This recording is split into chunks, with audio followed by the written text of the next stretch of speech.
berlari di udara nanti susah. Jadi teman-teman harus memilih ekosistem yang identik dengan dirinya teman-teman. Nah, yang kedua, cari mentor organisasi yang sesuai dengan konsep diri. Kuncinya adalah konsep diri. Konsep diriku adalah sebagai seorang ketua, gitu ya. Konsep diriku adalah sebagai seorang middle leader, pertengahan. Konsep diriku adalah sebagai seorang intelektual, misalkan. Maka carilah mentor-mentor dari kakak tingkat, nggak usah malu, nggak usah sungkan, karena kakak tingkat biasanya juga suka kalau misalkan adik tingkatnya itu bertanya, berkonsultasi, dan menjadi menti dari kakak tingkat tersebut. Supaya apa? Supaya teman-teman yang pertama mendapatkan auranya, mendapatkan pengalamannya, mendapatkan warisan-warisannya, namanya tauris-taurisnya gitu ya, mendapatkan warisan-warisannya. Kemudian mendapatkan arahan-arahan dari pengalaman-pengalaman yang selama ini sudah pernah dirasakan oleh mentor-mentor kita. Ini penting sekali. Hampir semua orang-orang besar itu punya mentor. Hampir tokoh-tokoh yang selama ini kita kenal baik dalam ruang lingkup nasional maupun ruang lingkup kampus itu pasti mereka memiliki mentor-mentor. Maka nanti tugas yang kedua teman-teman ketika masuk kampus ataupun teman-teman yang di tahun pertama angkatan 2022 carilah mentor. Entah itu melalui mentoring, entah itu melalui agenda-agenda yang lain kayak gitu. Nah, jadi carilah mentor sesuai dengan konsep dirinya teman-teman semuanya. Kalau misalkan teman-teman konsep dirinya sebagai misalkan dulu alumni Rohis, maka carilah mentor-mentor dari apa namanya UPMI dari UIN gitu misalkan. Ataupun teman-teman dari dulu pas di SMA itu di OSIS, carilah mentor para pejabat-pejabat kampus yang selama ini masuk dalam ranah eksekutif misalkan kayak gitu. Nah, itu carilah mentor organisasi yang sesuai dengan konsep dirinya teman-teman supaya teman-teman tidak kehilangan identitas dirinya. Nah, kemudian yang ketiga sama kayak seperti yang di persiapan akademik tadi, bangun jaringan yang banyak dan kemudian lakukan proses humanis. Bedanya adalah di sini teman-teman perlu menerapkan proses humanisasi dengan jaringan-jaringan yang teman-teman miliki. Maksudnya apa? Teman-teman berbeda cara berjejaring antara sisi akademik dan juga sisi organisasi. Kalau misalkan sisi akademik, teman-teman akan disatukan dalam kepentingan-kepentingan akademis. Teman-teman akan disatukan dalam kepentingan-kepentingan yang bersifat apa ya, pembelajaran, bersifat akademis, bersifat apa namanya penelitian dan sebagainya misalkan seperti itu. Tapi kalau di organisasi itu sangat luas. Teman-teman secara jaringan bisa saja disatukan karena kepentingan-kepentingan tertentu. Misalkan terkait kepentingan kontribusi apa yang ingin dilakukan di kampus, perubahan apa yang ingin dibangun dalam kampus, inovasi apa yang ingin dibangun dalam kampus, ataupun keluar apa yang mau diberikan kepada masyarakat. Nah, dalam proses itu kita perlu humanis. Maksudnya humanis adalah bahwa kita perlu benar-benar menyatukan visi dan juga menyatukan beberapa prinsip-prinsip yang itu menjadi prinsip-prinsip dasar dalam diri kita, dalam nantinya berjejaring. Dan maka dari itu, di dalam membangun jaringan di organisasi ini, bentuklah jaringan-jaringan yang bersifat mana yang prioritas dan mana yang bersifat nomor 2, nomor 3, nomor 4, dan seterusnya. Jangan hanya satu jaringan, tapi banyak jaringan nggak apa-apa. Tapi tentukan jaringan yang menjadi prioritas dirimu, yang sesuai dengan konsep dirimu, yang kemudian sesuai dengan arah karir nanti di kampus dan sebagainya. Nah, jadi ini beberapa persiapan dari sisi organisasi yang teman-teman perlu untuk mempersiapkan sejak dini. Menentukan ekosistem apa yang ingin aku inginkan, apa yang aku ingin dapatkan, apa yang ingin aku bangun dalam diriku, itu pilih ekosistem yang mampu membangun itu. Yang kedua, perlu mencari orang-orang yang sudah berpengalaman. Mentor-mentor organisasi yang sudah berpengalaman, sehingga kita mampu untuk berdiskusi dengan mereka, kita mampu mendapatkan aura-aura mereka, kemudian kita mampu untuk menemukan konsep diri kita dengan arahan serta konsultasi kepada mentor-mentor kita, dan dari situ kita mendapatkan arahan-arahan yang lebih jelas ke depannya. Nah, yang ketiga adalah bangun jaringan yang banyak dan juga lakukan proses humanisasi dan tentukan jaringan-jaringan itu sesuai dengan prioritasnya teman-teman. Ada yang jaringan pertama itu jaringan yang teman-teman sering ketemu. Yang kedua adalah urusan ini, yang ketiga urusan ini, yang keempat urusan ini. Nah, itu penting banget supaya nanti kita mampu banyak bersilaturahim juga dengan teman-teman yang lain, dengan saudara-saudara kita yang lain, dengan mahasiswa-mahasiswa yang lain. Dari lintas organisasi nggak apa-apa, dari lintas fakultas nggak apa-apa, dari lintas apa namanya angkatan juga nggak apa. Jadi kita feel free untuk membangun jaringan, tapi ada jaringan-jaringan prioritas dan ada jaringan-jaringan nomor 2, nomor 3, nomor 4 dan seterusnya. Gitu. Nah, bisa dipahami ya teman-teman ya, tadi persiapan akademik dan sekarang persiapan organisasi. Nah, lanjut, next. Nah, kemudian yang menjadi permasalahan utama untuk mahasiswa baru itu biasanya culture shock atau teman-teman kaget. Sebenarnya nggak kaget juga, tapi heran biasanya. Heran atau tidak memiliki persiapan untuk mendapatkan keterkejutan itu. Sehingga kita akhirnya tidak memiliki prinsip dan mengalir pada arus yang mungkin tidak sesuai dengan prinsip-prinsip kita.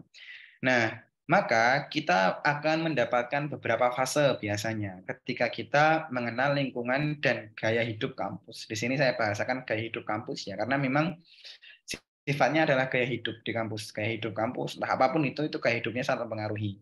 Fase pertama, teman-teman mungkin merasakan keterkejutan dalam lingkungan pertemanan, konsep belajar, dan juga pemikiran.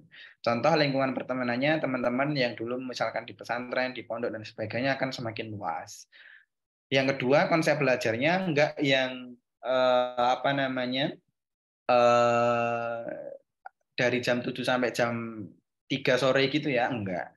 Tapi teman-teman bisa aja kuliah dari jam 8 sampai jam 10, kemudian setelah itu istirahat sampai siang, jam 2 sampai asar, baru kuliah lagi, kayak gitu bisa juga gitu.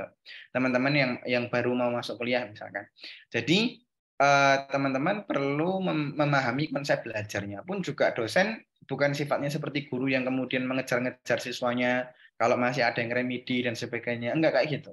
Tapi kemudian kita harus mengejar. Kita yang harus mengejar ketertinggalan kita dan kita yang harus beradaptasi dengan lingkungan belajar yang ada di universitas. Nah, kemudian juga pemikiran. Kalau misalkan dulu pas SMA kita disatukan dalam pemikiran anak-anak SMA, tapi ketika di kampus kita akan dihadapkan pada bentuk-bentuk pemikiran atau cara berpikir mahasiswa-mahasiswa dari berbagai daerah, dari berbagai ideologi, dari berbagai sekolah, dari berbagai latar belakang yang itu mungkin akan juga mempengaruhi pemikiran kita. Nah, ini fase pertama. Nah, fase kedua, teman-teman melakukan eksplorasi, benar-benar melakukan eksplorasi. Oh, menemukan yang seperti ini. Kemudian menemukan orang yang seperti itu. Dan kemudian menemukan corak atau pola belajarnya seperti ini. Nah, di fase 2 ini, teman-teman berusaha menemukan ekosistem yang ingin dicapai. Ekosistem yang membuatnya itu semakin mampu meluaskan kontribusinya. Ekosistem yang mampu membuat dia itu berkembang. Ekosistem yang mampu membuat dirinya itu bisa bermanfaat secara luas buat orang lain sesuai dengan konsep dirinya. Entah itu ekosistem di fakultas, jurusan, ataupun di universitas, atau di lembaga-lembaga, teman-teman akan menemukan ekosistem itu. Nah, kemudian di fase ketiga, teman-teman sudah selesai itu dari terkait pemikiran, terkait pertemanan, konsep belajar, kemudian ekosistem. Nah, teman-teman masuk ke dalam level memberikan kontribusi. Teman-teman sudah masuk ke dalam fase tidak lagi mengeksplorasi secara mendalam, tapi sudah mendapatkan ekosistemnya dan kemudian jatahnya adalah memberikan kontribusi pada sekitar dan mampu mengendalikan lingkungan kayak gitu. Nah, ini 3 fase yang biasanya akan dihadapi oleh mahasiswa baru atau mahasiswa di tahun pertama, tapi ada juga mahasiswa yang sejak tahun pertama pun sudah bisa melewati fase 1, fase 2. Maksudnya karena sudah paham, sudah dewasa juga secara emosi, sudah memahami juga secara kondisi sosial kemasyarakatan di kampus, ke kondisi gaya hidup di kampus, maka dia sudah bisa langsung ke fase 3. Dia langsung bisa memberikan kontribusi dengan kedewasaannya, dengan kebijaksanaannya, dengan strateginya, dengan sentuhan-sentuhannya, dan juga dengan interaksi-interaksinya. Nah, ini adalah tahapan-tahapan teman-teman ketika nanti berada di lingkungan kampus dan menghadapi gaya hidup di kampus. Seperti itu. Kita lanjut, next. Nah, mungkin sesuai dengan apa yang dibutuhkan buat teman-teman ya, untuk teman-teman SMA ataupun teman-teman yang di sini sebenarnya masih pengen dapat kampus yang lain lagi, misalkan teman-teman yang baru masuk gitu ya, yang baru masuk di 2022. Kalau misalkan kita tidak menemukan kampus pilihan kita, maka disyukuri dulu ya, disyukuri dulu kondisinya. Tapi disyukuri itu bukan menjadi pembenaran kita nggak ngapa-ngapain setelah itu. Jadi disyukuri dulu atas apa yang sudah terjadi, nggak apa-apa, karena itu menjadi takdir terbaik buat teman-teman. Nah, yang kedua adalah cari mentor penguat dan kembali menentukan pilihan arah-arah ke depan. Jadi teman-teman misalkan ketika belum mendapatkan kampus pilihan, maka cari mentor untuk memvalidasi kondisinya teman-teman dan juga pilihlah arah ke depan. Apakah saya nanti akan tetap dengan pilihanku ke depan ataukah aku akan bergeser dengan kampus pilihan yang lain yang mungkin lebih realistis dan sebagainya. Ini yang nantinya menjadi salah satu hal perlu untuk kita miliki. Nah, yang ketiga, evaluasi cara kita berjuang dan ikhtiarkan kembali. Selama ini mungkin cara berjuang kita kurang tepat, cara berjuang kita kurang strategis, cara berjuang kita kurang sesuai dengan apa yang menjadi langkah-langkah dalam kita mendapatkan kampus yang ingin kita pilih seperti itu. Nah, kemudian ikhtiarkan kembali dan juga tentunya minta doa orang tua dan juga guru-guru kita. Nah, ini adalah ketiga hal yang menjadi sikap kita ketika kita mungkin belum mendapatkan kampus pilihan ataupun ketika ini juga bisa diambil dari kondisi ketika kita sedang tidak mendapatkan ekosistem yang kita pilih kayak gitu. Jadi kita harus cari mentor yang lain supaya kita nanti bisa menentukan ekosistem yang akan kita pilih lagi, kemudian evaluasi cara kita berjuang dalam ekosistem kita dan kemudian ikhtiarkan kembali kayak gitu. Nah, ini adalah beberapa kondisi-kondisi. Contoh gini, misalnya dulu ketika SNMPTN pengen ke UI, pengen ke UI, UGM gitu kan, tapi ternyata diarahkan oleh orang tua buat ke UNS. Ya alhamdulillah gitu kan. Kemudian ya sudah dari situ mencoba langsung untuk mencari ekosistem, alhamdulillah langsung dapat dan kemudian bisa mengaktualisasikan diri dan bisa merangkai mimpi-mimpi serta capaian-capaian yang ada di kampus kayak gitu. Lanjut, next. Nah, kemudian di sini mungkin ini ya, apa namanya, terkait gimana sih sebenarnya gambaran mahasiswa yang terbaik. Sebenarnya mahasiswa terbaik itu adalah mahasiswa yang sesuai dengan perannya. Pun juga manusia terbaik adalah manusia yang sesuai dengan perannya dan memaksimalkan perannya. Hamba terbaik pun juga hamba terbaik adalah hamba yang mampu melakukan perannya secara baik sebagai seorang hamba. Nah, kini ya, karena di sini konteksnya adalah mahasiswa, bagaimana sebenarnya peran dari seorang mahasiswa? Peran dari seorang mahasiswa sebenarnya salah satunya adalah melanjutkan tradisi-tradisi yang disebut dengan tradisi belajar dan mengajar. Karena ini juga merupakan tradisi-tradisi para nabi dan rasul pun juga tradisi-tradisi para pendahulu kita. Nah, sejarahnya dulu gimana teman-teman semuanya? Jadi dulu di sebuah kota di sebuah negara, maaf, di sebuah negara di Yunani, negara Yunani maksudnya, negara Yunani, di dalamnya ada sebuah kota. Ibu kotanya apa namanya Yunani? Ibu kotanya Athena. Di dalam kota Athena itu, di dalamnya ada sebuah lembah. Dan di dalam lembah itu ada sebuah alun-alun.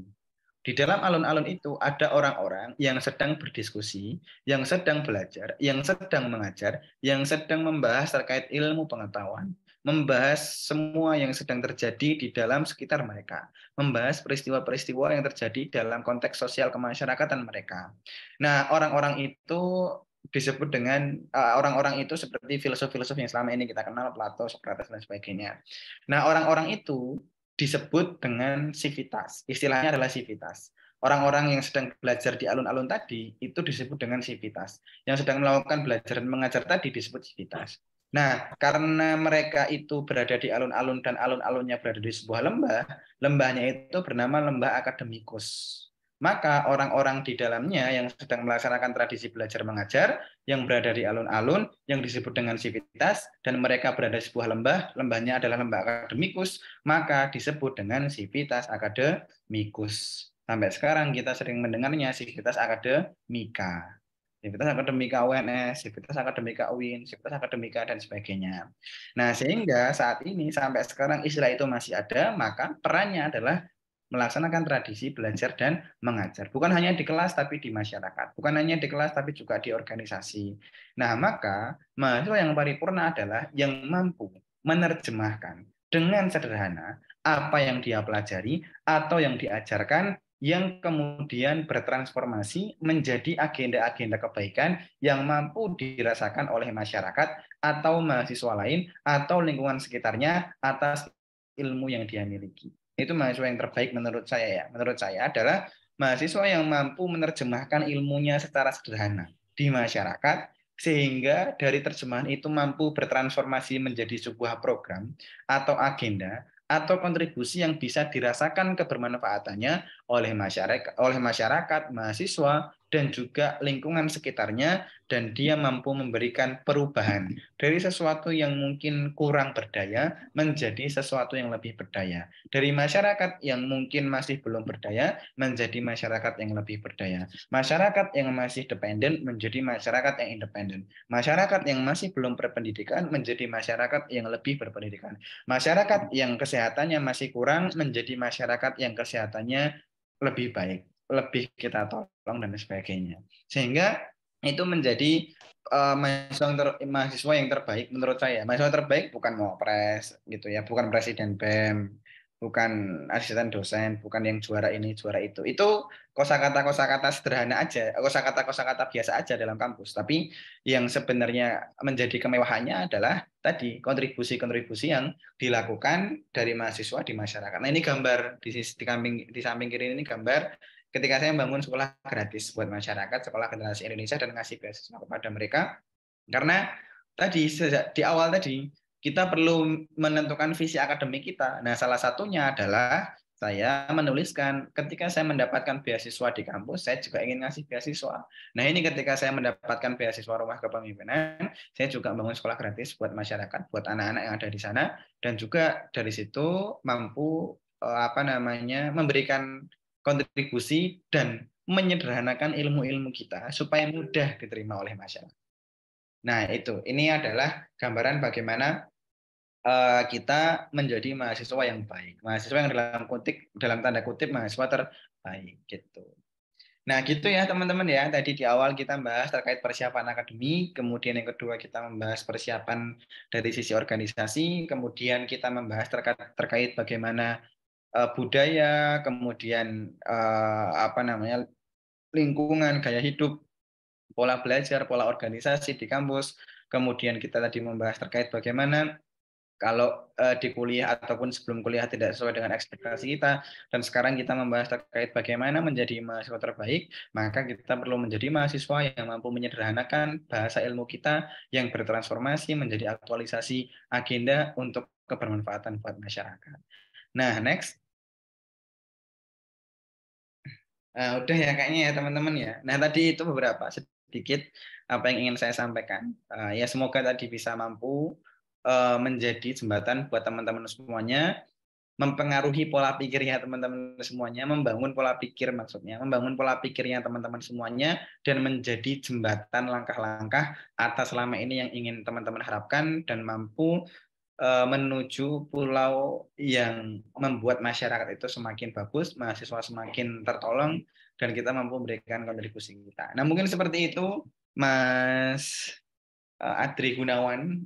Ini sedikit yang saya sampaikan. Semoga bisa bermanfaat. Nah, setelah ini saya kembalikan ke moderator. Kalau misalkan ada tanya jawab, monggo. Itu diskus apapun itu, urusan akademik, organisasi, urusan manajemen, urusan tantangan dan sebagainya, urusan kenegaraan juga boleh, urusan kemasyarakatan juga boleh, dan sebagainya. Nanti kita diskusikan bareng-bareng. Terima kasih. Saya kembalikan ke moderator. Wassalamualaikum warahmatullahi wabarakatuh. Waalaikumsalam warahmatullahi wabarakatuh.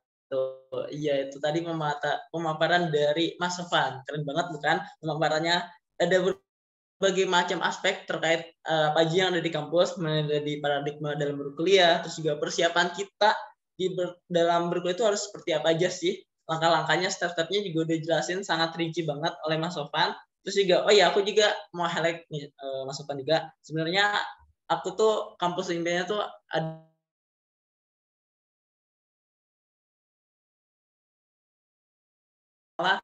ada di UIN. Nah, tapi benar kata Mas Wawan tadi, kalau kita udah ada di satu tempat, harus kita syukuri dulu. Dan kita harus mencari ekosistemnya. Nah, makanya aku mencari ekosistem yang tepat sesuai dengan ranahku dulu di SMA. Royce Dan aku kembali lagi, teman-teman juga yang merasa mungkin belum dapat kampus impiannya, disyukuri dulu, benar kata Mas Sofan, dan kita harus mencari ekosistem kita, kemana arah kita sehingga kita nggak kehilangan jati diri kita, gitu teman-teman. Ya mungkin teman-teman kayak banyak juga nih yang pengen bertanya-tanya terkait aspek perkuliahan ataupun tadi Mas Sofan spill terkait aspek apa aja manajemen perkuliahan ataupun apapun itu, bisa langsung resen atau di kolom chat ya teman-teman. Kita tunggu nih pertanyaan-pertanyaan yang hadir yang ingin diutarakan.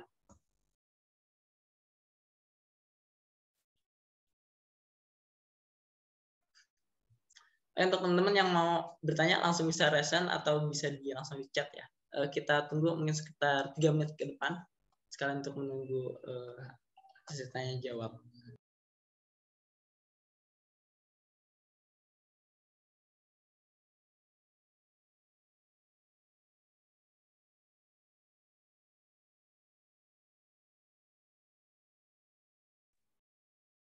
Oke, Mas, ternyata ada beberapa pertanyaan yang udah masuk, tapi masuknya bukan di kolom chat. Mungkin bisa aku bacakan aja ya. Jadi pertanyaan pertama itu ada dari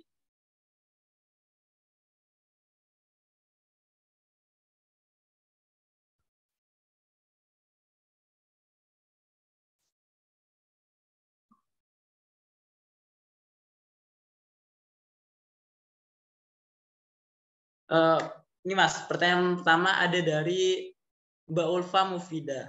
Jadi dia nanya, jujur Li, saya masih ragu Kak, entah ragu di aspek apa pokoknya. Kalau menyangkut tentang dunia perkuliahan, masih ragu dan takut banget. Nah mungkin dari kakak punya respon atau tanggapan nggak? Gimana kita menghadapi rasa ragu dan takut banget itu? Oke, langsung aja ya. Rasa ragu dan takut itu yang pertama karena kita tidak confidence terhadap apa yang kita miliki. Itu yang pertama. Yang kedua, biasanya kita takut itu kita memiliki imajinasi orang-orang yang menjadi pembanding dari kita. Aku takut kalau kayak gini nggak kayak dia, aku takut nggak kayak gini nanti kayak dia dan sebagainya. Itu biasanya terjadi secara psikologi seperti itu. Nah, selain itu, karena kita tidak ada ekosistem yang nge-support gitu. Jadi, kalau kita nggak punya ekosistem yang nge-support, kita sifatnya adalah individu. Dan individu itu tidak memiliki ikatan yang kuat dengan sebuah kelompok. Dan kalau tidak memiliki ikatan yang kuat dengan sebuah kelompok, biasanya kita tidak memiliki power yang kuat. Itu.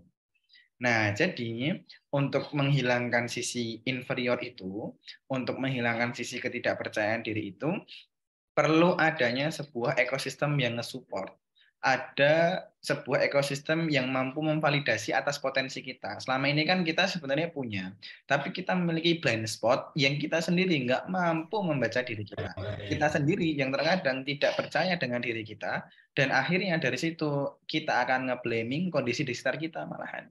Kita akan menyalahkan kondisi di sekitar kita dan sebagainya, dan kita duduk dan kemudian kita hanya melihat orang lain menuju kesuksesan. Nah, itu biasanya kita kayak gitu. Kalau misalkan kita sifatnya inferior, maka kita perlu paling gampang ya, kalau kita pelan-pelan itu cari kelompok, cari tim, cari pertemanan yang itu mampu membangun. Nggak usah malu, nggak apa-apa, nggak usah malu.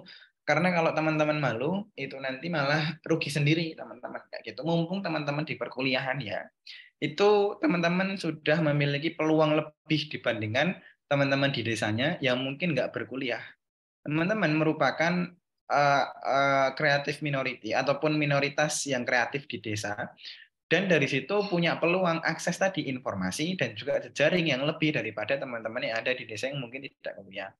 Kemudian misalkan Mas Adri tadi pengen dapat top 10 kampus, nggak apa, disyukuri karena UIN Solo pun juga menjadi top 10 di kawasan Solo Raya kan. Nah, jadi disyukuri. Jadi apa namanya?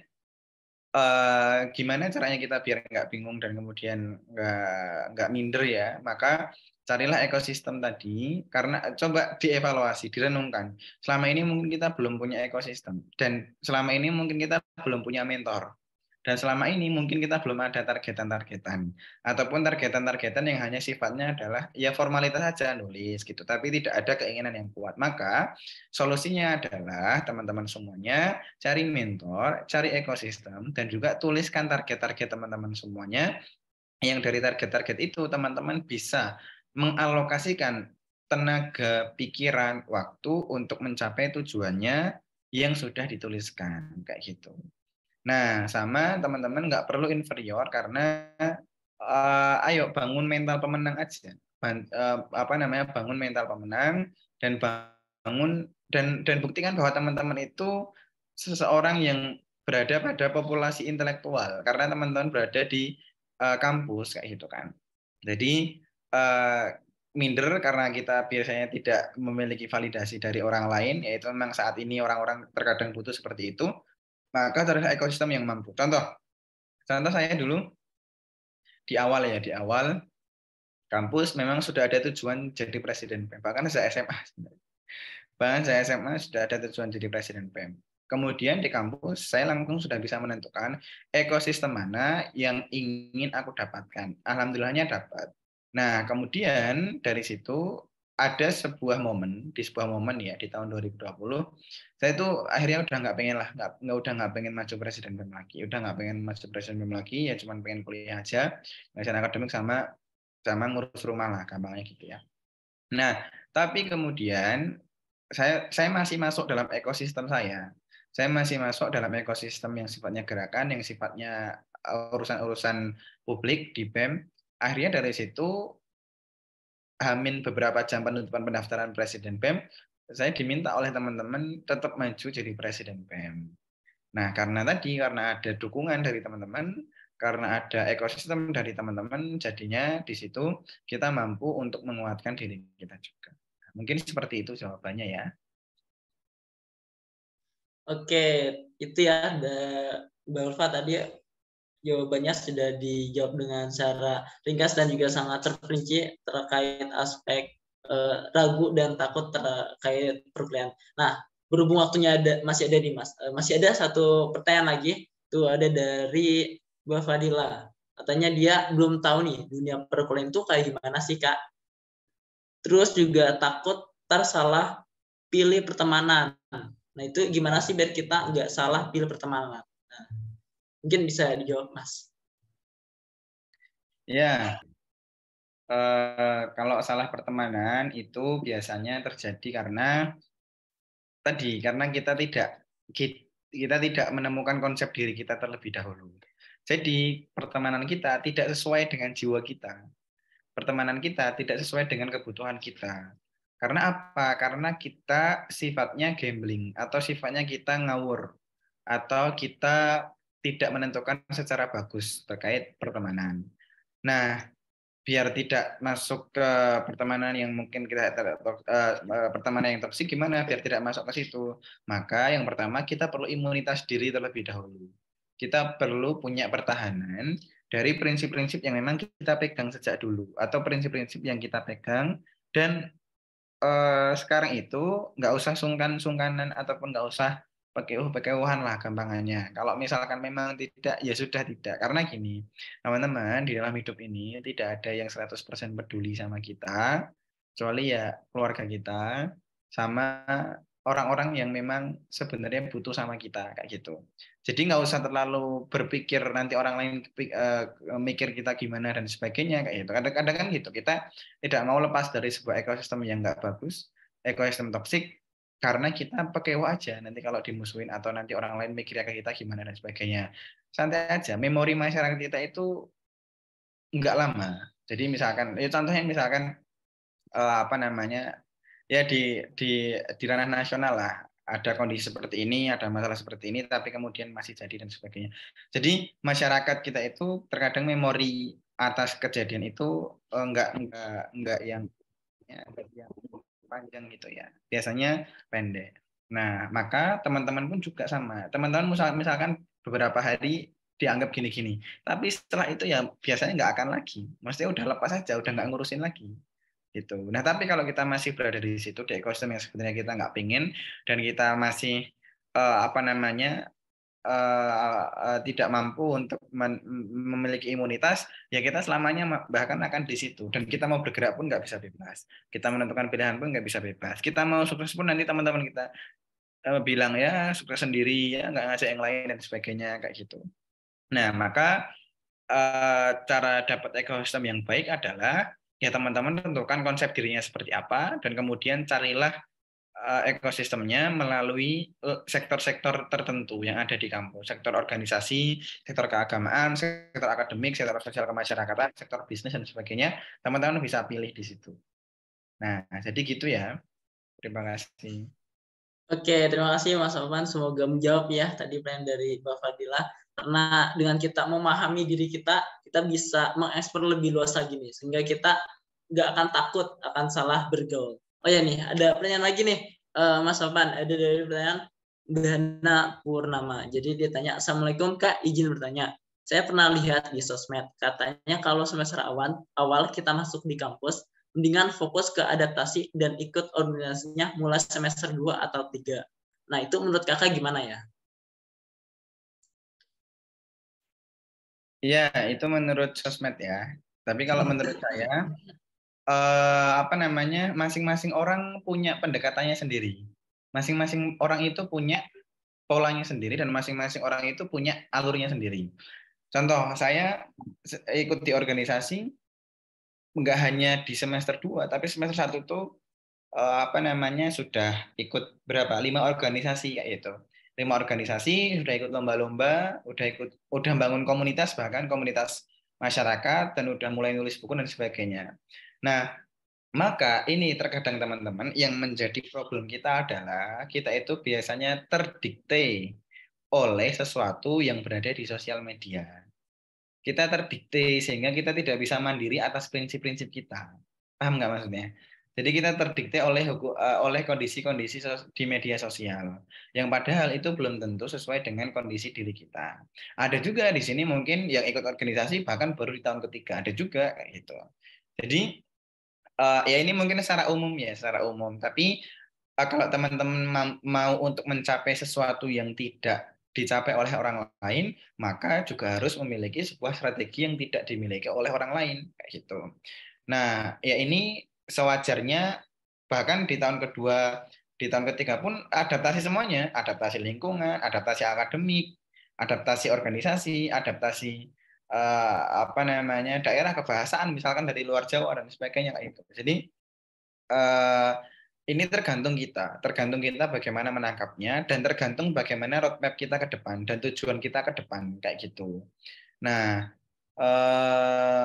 dan adaptasi pun tidak hanya setahun, tapi setiap tahun tuh kita beradaptasi karena lingkungan itu akan selalu dinamis, ya.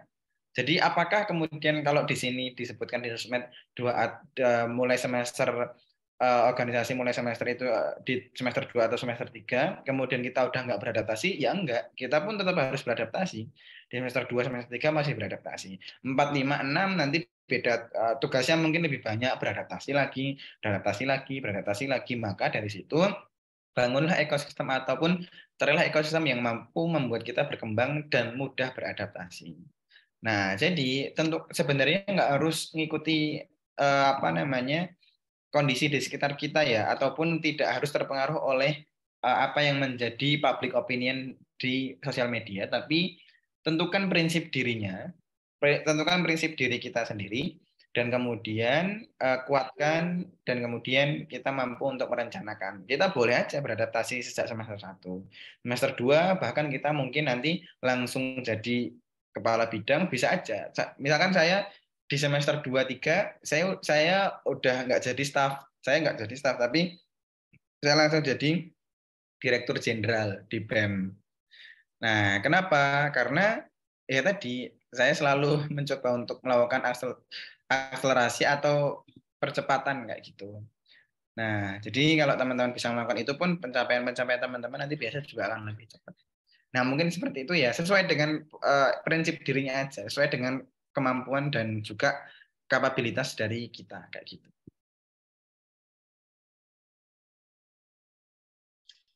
Oke, menarik banget Mas Sofwan. lebih ke kapasitas diri kita ya, dan memahami bagaimana kita bisa melihat track record ke depannya.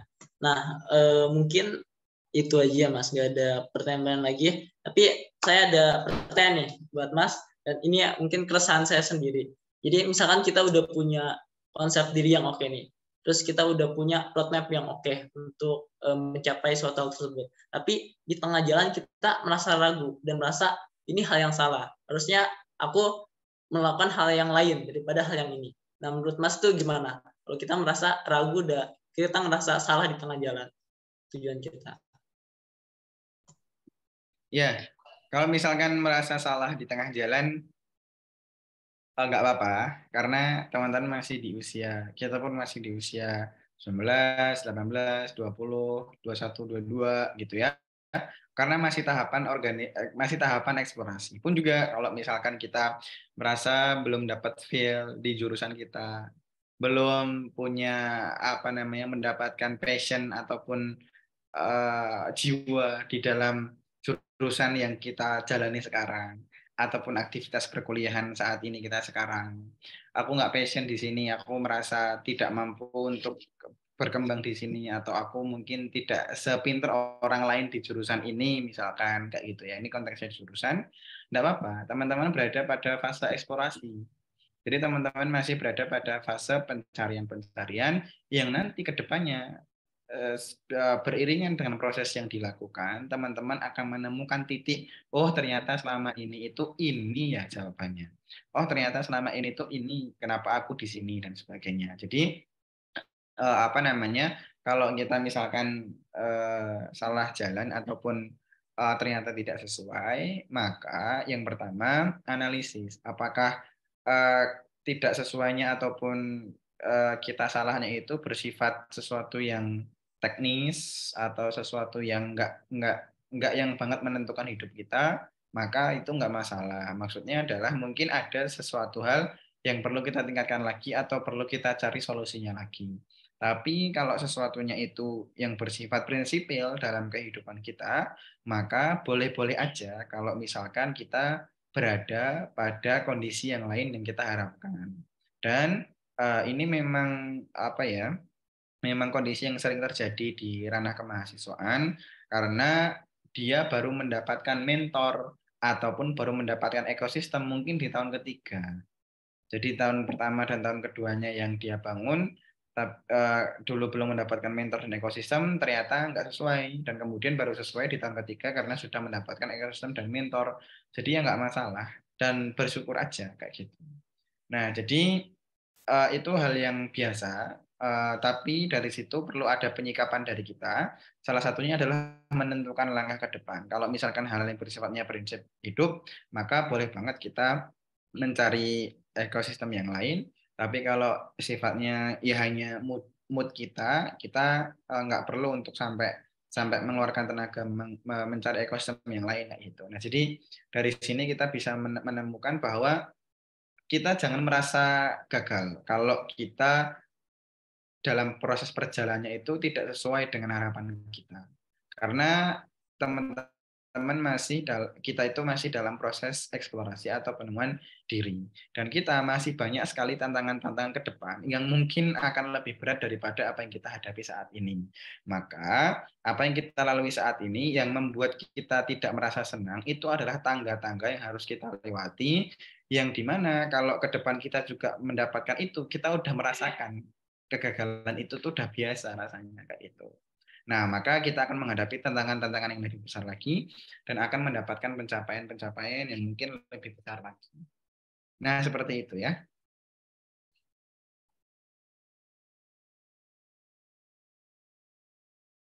Oke Mas, terima kasih banget nih atas jawaban-jawaban dan juga pertanyaan yang sudah dijawab dengan sangat oke, keren dan juga terperinci.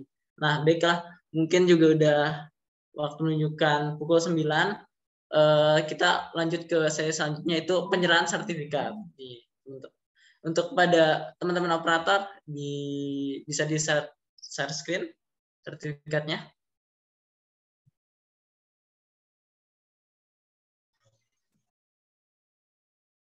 Dan untuk teman-teman operator bisa di share screen untuk penyerahan sertifikat.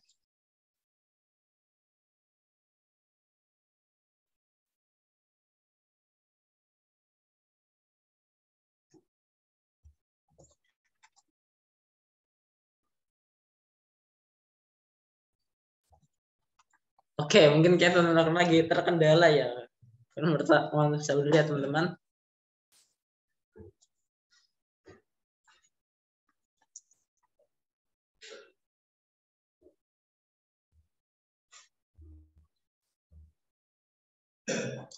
Oke, sembari menunggu operatornya, ada closing statement gak nih dari Mas Sofan terkait diskusi kita tadi udah banyak membahas mengenai adab dan kampus dan juga ada beberapa chat tanya jawab. Closing statementnya ada nggak nih?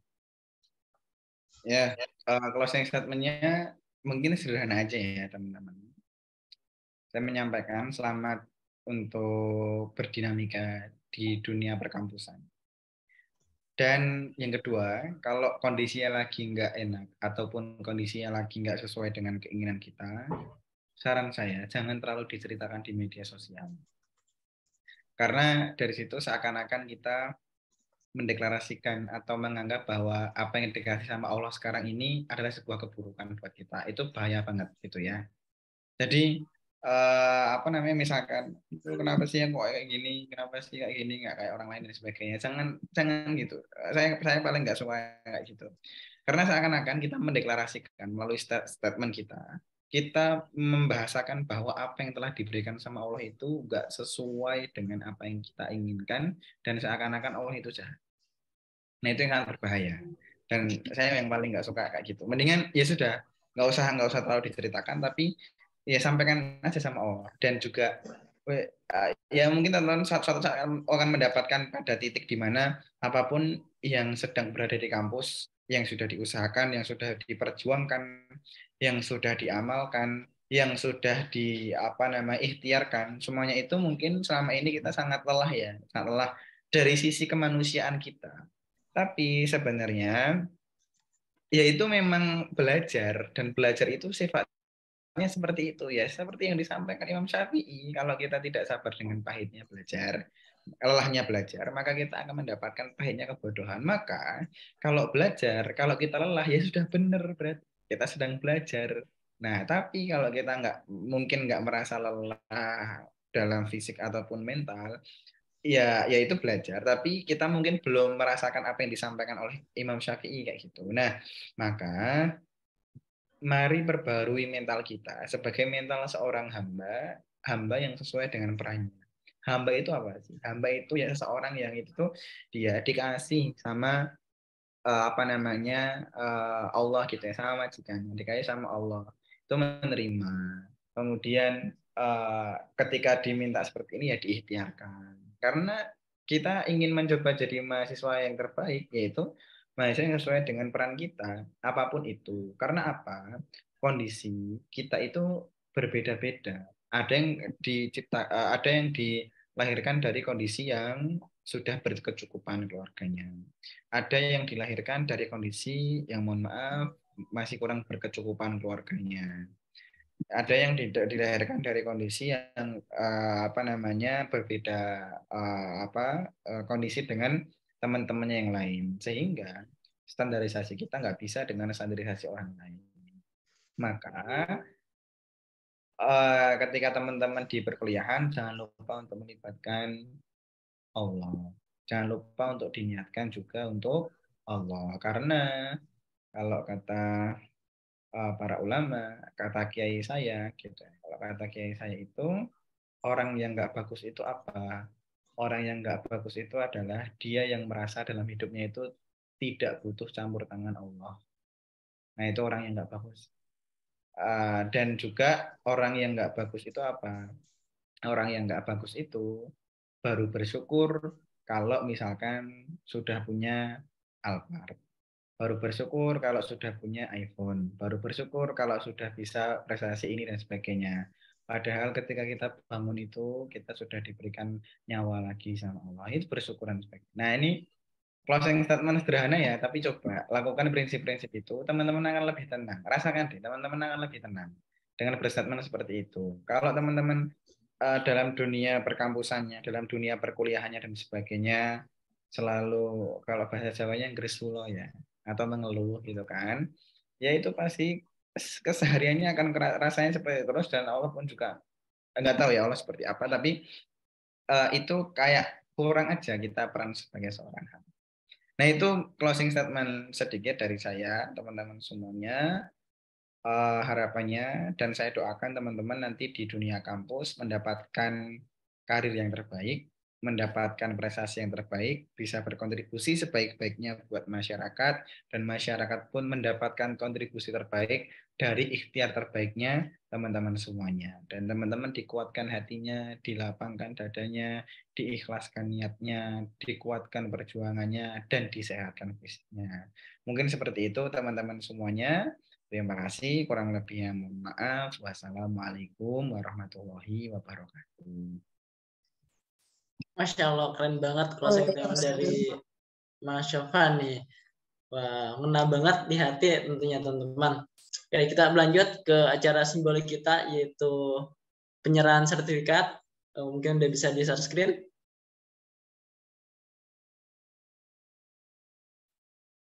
Pada teman-teman operator, bisa di share screen.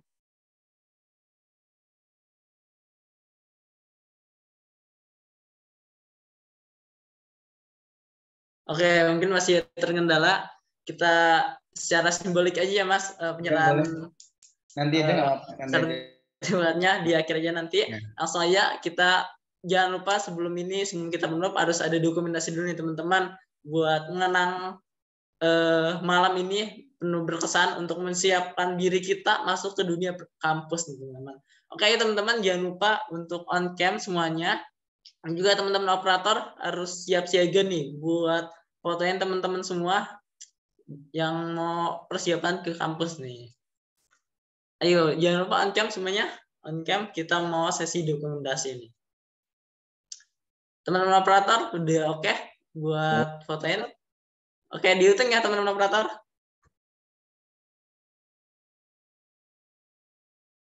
Oke, ayo.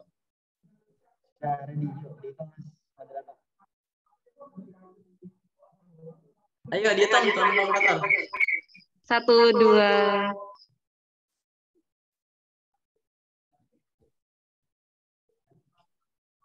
Lagi. 1, 2. Ayo, sekali lagi. 1, 2.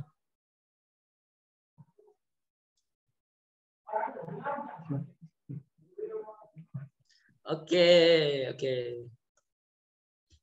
Oke, terima kasih banyak Mas Sofan. Terima kasih banyak untuk teman-teman semua yang sudah menghadiri acara ADC kita kali ini. Ada apa dengan kampus? Semoga ilmu yang sudah diberikan oleh Mas Sofan memberikan manfaat yang sebaik-baiknya buat kita, terutama buat teman-teman yang mempersiapkan dirinya yang mau masuk ke kampus nanti nih teman-teman semua. Oke, kita tutup acara kita kali ini dengan ucapan alhamdulillah secara bersama-sama. Alhamdulillahirobbilalamin. Kurang lebih maaf dari saya. Assalamualaikum warahmatullahi wabarakatuh.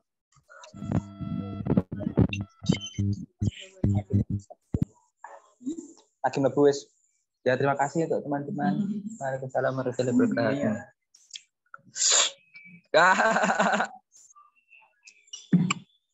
Telurnya berapa, Adik?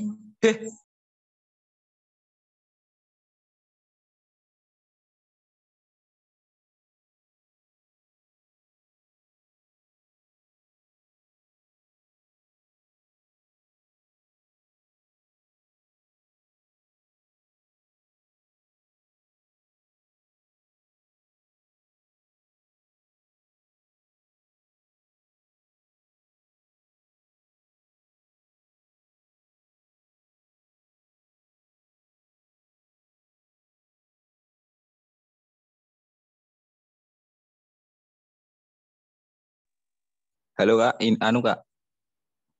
Info kos terdekat Kak.